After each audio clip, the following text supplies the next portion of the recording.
ভাই, মুনাফিকের দল জামাতে ইসলামীকে দেখলাম, তাদের ওপর এবং ভেতরটা কিরকম আমরা সবাই জানি। মোটামুটি তারা জান্নাতের টিকিট বিক্রি করেও জয়ী হতে পারেনি কোনোভাবেই, মানে ভরাডুবি তাদের হয়েছে।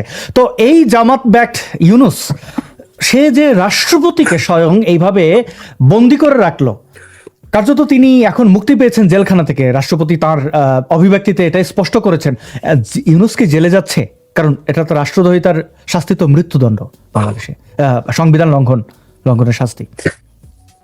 আপনার কি মনে হয় যেহেতু এই বিষয়টা? আপনি যেহেতু এই বিষয়টা উঠেছেন, আমি একটু আগে থেকে কথাটা বলি। সেটা হলো, আপনি কারামুক্ত হয়েছেন, এটা ঠিক, কিন্তু উনি গর্তমুক্ত হয়েছেন। উনি গর্তের ভিতরে ছিলেন, গর্ত থেকে বেরিয়েছেন। এই রাষ্ট্রপতি আগে আমাদের কিছু বলেন নাই, তাই আমরা কিছু বলিনি। কারণ কেউ কিছু না বললে তার বিরুদ্ধে কিছু বলা বা তার সম্পর্কে কিছু বলা, এটা তো ঠিক না। হ্যাঁ, উনি বলেছেন, এখন আমাদেরও বলার সময় এসছে। উনি কারামুক্ত হয়েছেন, সেটা বুঝতে খুব ভালো লাগতেছে আমাদের কাছে। উনি গর্ত থেকে বেরিয়েছেন, এটাও আমাদের খুব ভালো লাগতেছে। কিন্তু এখন কেন?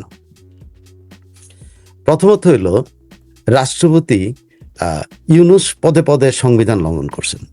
রাষ্ট্রপতি কি করেছেন? তিনি তো সংবিধান লঙ্ঘন করেছেন। তিনি তো প্রথম দিনই সংবিধান লঙ্ঘন করেছেন। তিনি প্রথম দিন কিভাবে সংবিধান লঙ্ঘন করেছেন? প্রথমত হইল যে 5ই আগস্টে ওনার হাতে কি কি ক্ষমতা ছিল? ওনার হাতে ক্ষমতা ছিল, উনি রাষ্ট্রপতি। রাষ্ট্রের এই অবস্থাতে উনি টেলিফোনে, শুধুমাত্র প্রধানমন্ত্রীর সাথে একবার টেলিফোনে কথা বলেই উনি জরুরি অবস্থা জারি করতে পারতেন।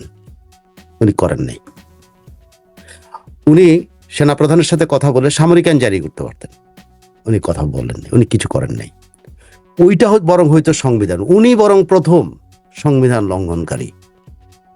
ইউনুসকে গালি দেব, গালি দেওয়ার আগে তাকে গালি দিতে হবে। He was the one who invited this. তাহলে তো শেখ হাসিনাও বাদ যায় না, কারণ এই চুপ্পু ওয়াকারের মতো বদমাইশদেরকে নিয়োগ করেছেন শেখ হাসিনা। কি আমি আইনি ব্যাখ্যাটাতে যাই আগে, তারপর আমরা লজিক্যাল। আমি আইনি জিনিসটাতে যাই। সাংবিধানিক, যেই উনি বলছেন যে ওনার সংবিধান লঙ্ঘন করে ওনাকে সরানো, আমি সাংবিধানিক এটা, আমি একটু তাত্ত্বিক হবে বিষয়টা, আপনার দর্শকরা নেবে কিনা জানি না, বাট আমার মনে হয় এই জিনিসটা পরিষ্কার হওয়া দরকার যে ইউনুস যদি জেলে যেতে হয়, শাহাবুদ্দিন চুপ্পুকেও জেলে যেতে হবে, এবং শাহাবুদ্দিন চুপ্পু আগে যাবে। কারণ শাহাবুদ্দিন চুপ্পু প্রথম কিন্তু সংবিধান লঙ্ঘন করছেন। কেন? রাষ্ট্রপতি হিসেবে আমাদের দেশে বলা হয় যে রাষ্ট্রপতি পদটা সাধারণ একটা পদ, অলংকার, ওইটা সাক্ষী গোপাল, অমুক তমুক। ভাই প্লিজ, কনস্টিটিউশনটা পড়ে দেখেন। রাষ্ট্রপতি যদি নিজে কিছু প্র্যাকটিস করতে চান, নিজে যদি ক্ষমতা ব্যবহার করতে চান, তার হাতে ক্ষমতা আছে। বিশেষ করে দেশে যখন খুব খারাপ অবস্থা যায়, যেমন ধরুন দুর্যোগপূর্ণ মুহূর্তে রাষ্ট্রপতি জরুরি অবস্থা জারি করেন। 5ই আগস্ট ছিল দুর্যোগ মুহূর্ত, তিনি জরুরি অবস্থা জারি করতে পারতেন। শুধু একটা টেলিফোনে উনি প্রাইম মিনিস্টার, উনার দায়িত্ব ছিল প্রাইম মিনিস্টারকে বাঁচানো। ওনার হাতে সবকিছু ছিল, কিন্তু উনি কি করেছেন? উনি ছেড়ে দেওয়া কেন্দাবাচ্ছি না, উনি খুব অনেকগুলো অন্যায় কাজ করেছেন। যেমন ধরেন একটা, মানে আমি একটা উদাহরণ দিই। ওনার সামনে দিয়ে যখন সুপ্রিম কোর্টের কাছে পরামর্শ চাওয়া হয়, উনি কি না করেছিলেন?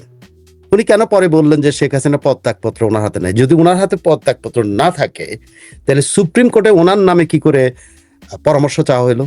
1। 2 নম্বর হলো, ওই পরামর্শ মেনে কেন তিনি অন্তর্বর্তী সরকার করলেন? উনি তো সংবিধান লঙ্ঘন করলেন। এটা কি ইউনুস আগে করছে? না, এই রাষ্ট্রপতি আগে করছে, এই কাপুরুষ রাষ্ট্রপতি আগে করেছে।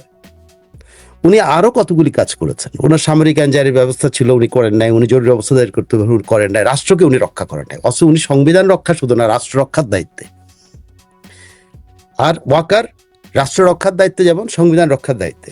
দুজনেই কিন্তু এই জন্য প্রথম, যদি কারো বিরুদ্ধে যদি আইনি ব্যবস্থা নেওয়া উচিত হয়, তাই এই দুজনের বিরুদ্ধে নিতে হবে। রাষ্ট্রপতি আজকে কথা বলছেন, উনি ন্যাগিং করছেন। ওনার ছবি সরানো হয়েছে, উনি ন্যাগিং করতেছেন না, ছবি সরানো হয়েছে, উনি খুব মন খারাপ হয়েছে। কিন্তু আমি আপনার আজকে ইনফরমেশন দিই, 5 তারিখ রাতের মধ্যে 80% দূতাবাস থেকে রাষ্ট্রপতির ছবি চলে গেছে, বঙ্গবন্ধুর ছবি সরিয়ে দেওয়া হয়েছে। বঙ্গবন্ধুর ছবি টাঙ্গানোটা কিন্তু সাংবিধানিক। আমি কেন এই কথাগুলো বলছি, একটু মানে জাস্ট সবার ইনফরমেশন গুলো যাওয়া দরকার, যে আমরা অনেক সময় আবেগপ্রবণ হয়ে অনেক কিছু করি। বঙ্গবন্ধুর ছবিটা কিন্তু সাংবিধানিক দায়িত্ব। ছবিটা যে টাঙ্গানো, সাংবিধানিক দায়িত্ব। কিন্তু রাষ্ট্রপতির ছবি, জাতির জনকের ছবি থাকবে। জাতির জনকের ছবি বঙ্গভবন থেকে যখন মাহফুজ সান্ডারা নামায়, উনি কোথায় ছিলেন? উনার ভবনে নামাইছে, উনি খুব মনে কষ্ট পাইছেন, আহা রাষ্ট্রপতি, আহারে চুপ্পু। উনি মনে কষ্ট পেয়েছেন অন্যান্য জায়গাতে যখন 3 মাস পরে 20% যেটা বাকি ছিল ওখান থেকে ওনার ছবি নামানোতে। সংবিধান, ওনার ছবি লাগানোর দায়িত্ব কিন্তু কোনো না, রাষ্ট্রীয় না, নির্দেশনা না, সাংবিধানিক না, কিন্তু বঙ্গবন্ধুর ছবিটা ছিল সাংবিধানিক, জাতির জনকের ছবি। সেটা নামানো হলো ওনার অফিসে, ওনার বঙ্গভবনে। সান্ডার শুধু নামায় নাই, সেখানে পোস্ট দিয়েছে এবং কয়েক বেলা ওখানে খাওয়া দাওয়া করছে, ওখানে মিটিং করছে, সবকিছু করছে। What he has done? He did nothing. বসে বসে উনি ওখানে কলাটা মোলাটা খাওয়া ছাড়া, রাষ্ট্রপতি ভবনের বাবুর্চির হাতে রান্না খাওয়াটা, এবং মাঝে মধ্যে ওয়াকারুজ্জামানের ভিজিটের সময় ওয়াকারুজ্জামানের নেতৃত্বে নামাজ পড়া ছাড়া। আপনার মনে আছে নিশ্চয়ই ওয়াকারুজ্জামানের নেতৃত্বে নামাজ পড়ছেন। এবং এখন যেভাবে তারেক জিয়াকে চেটে যাচ্ছেন, মানে ভূয়সী প্রশংসা করলেন। এই জন্য আমি ওনার এখন বক্তৃতায় আসছি। আমি এতক্ষণ ওনার সাংবিধানিক অপরাধ যে উনি করেছেন, ইউনূসের আগে অপরাধ উনি কিন্তু করেছেন। ইউনূসকে কিন্তু উনি ইনভাইট করে আনছেন, ইউনূসরে উনি শপথ না হয়েছেন, ইউনূসের পরিষদকে উনি শপথ না হয়েছেন, ইউনূসেরকে যেন শপথ নিতে পারে এই জন্য সুপ্রিম কোর্টের কাছ থেকে উনি পরামর্শ নিয়েছেন। কতগুলি অপরাধ। এখন রাষ্ট্রপতি এসে একটা হঠাৎ করে উনি গোবেচারা হয়ে আমাদের রাষ্ট্রপতি আসলেন, উনি বললেন উনি কারামুক্ত হয়েছেন, গর্ত থেকে বাইরেছেন, ওনার কথা আমরা শুনবই। শুনেন, আরো ইন্টারভিউ বাইর হবে, আরো অপকর্মতার বাইর হবে। এই রাষ্ট্রপতি একমাত্র রাষ্ট্রপতি বাংলাদেশের ইতিহাস থাকবে। আপনি ইয়াজউদ্দিনের মতো লোকও কিন্তু জরুরি অবস্থা জারি করছিল, যার কোনো ক্ষমতা ছিল না তখন, আর এর হাতে ছিল সম্পূর্ণ ক্ষমতা। তখন শেখ হাসিনা কিন্তু ক্ষমতায়। আরো একটা অপরাধ করছে, শেখ হাসিনার পদত্যাগপত্র হাতে না পেয়ে উনি ওই পদটাকে ভ্যাকেন্ট করে একজনকে অন্তর্বর্তী করেছেন। অনেকগুলো অপরাধের সাথে এই রাষ্ট্রপতি জড়িত। এখন উনি তারেক রহমানের কথা বলেন যে তারেক রহমান ওনার সাথে ওনাকে 100% সমর্থন দিচ্ছে। তারেক রহমান তো একবারের জন্য ওনাকে ফোন করে নাই, উনি এই রেকর্ড দেখাতে পারবেন না। উনি কেন এই কথাটা বলতেছেন? এটা উদ্দেশ্য, ওনাকে একটু কন্টিনিউ করতে দিলে উনি কিন্তু পাঁচাটা শুরু করবে তারেক রহমানের। আপনি দেখেন, আপনি দেখেন, আমি ফারুকী বলেছে, কিন্তু সাইফুল আলম ভাই ফারুকী বলেছে যে জিয়াউর রহমান তার বাবার পথে, প্রেসিডেন্ট জিয়াউর রহমানের মতো হাঁটছেন তারেক জিয়া, মানে তেল শুরু। এই রাষ্ট্রপতি যে শপথ নেয়, এই তারেক রহমান, আপনি একটু ভিডিওটা যদি থাকতো, আমি আগে আপনার বললে ভালো হইতো, সেখানে দেখবেন যে কিভাবে তারেক রহমানের হাত কসলাইতেছে উনি। দেখেন ভিডিওটা, শপথের পরপর 2 হাত দিয়ে হাত কসলাচ্ছিল তারেক রহমান। তারেক রহমান হাসতে করে হাতটা সরাই নেই, দেখছি এত কসলা কসলি তো পাবলিক সন্দেহ করবে, কারণ টিভি তো দেখা যাচ্ছে, তো কারণ আমাদের চোখে তো পড়ছে রে ভাই, পড়ে নাই। এখন উনি তারেক রহমান ওনাকে সর্বাত্মক সহায়তা করছে, এই করছে। এই লোকটা কত মিন, কত নিচু, যে তাকে রক্ষা করতেছে 9 ডিভিশন, এটা দায় দায়িত্ব তাকে রক্ষা করা। সেখানে সে দেখেন সবাইরে ফালায়, ওখানে হয়তো 1000 খানেক লোক, 1000 লোক গেছে, আর এখানে ওনাকে 3 স্তরের, ওখানে ট্যাঙ্ক আছে, ওখানে এপিসি আছে, ওখানে আপনার এমন রাইফেল আছে যে রাইফেলটা 3-4 মাইল দূরে গুলি করে মানুষ মারা যায়, সেটাও আছে কিন্তু এসএফ এর কাছে। সো উনি কিসের ভয়ে ছিলেন? উনি দেখেন ওনার ইয়ের মধ্যে কত নিম্নরুচির লোকটা। সে একটা মেয়ের কথা বলতেছে, একটা মেয়ে নাকি ওই যে ইয়ের উপরে কি বলে ব্যারিকেডের উপর লাফ দেওয়া, ওইটা ফটোগ্রাফারকে ডাকতেছিল তার ছবি তোলার জন্য। এটা উনি মনে রাখতে পারছেন, কিন্তু রাষ্ট্র রক্ষার কথা উনি মনে রাখতে পারেননি।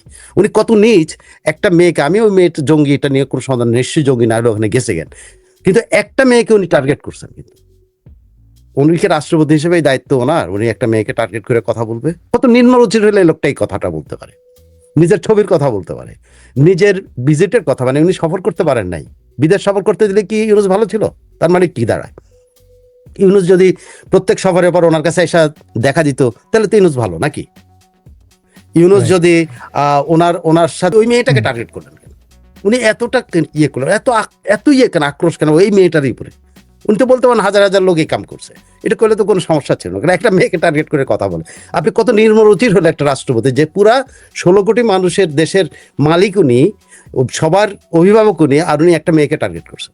তো আমি বলবো যে পুরো ইন্টারভিউটা, বুঝছেন, এটা হলো ব্যক্তিগতভাবে আমার দৃষ্টিতে তারেক রহমানের আনুকূল্য, তারেক রহমানের পা চাটার জন্য উনি এই ইন্টারভিউটা দিচ্ছেন।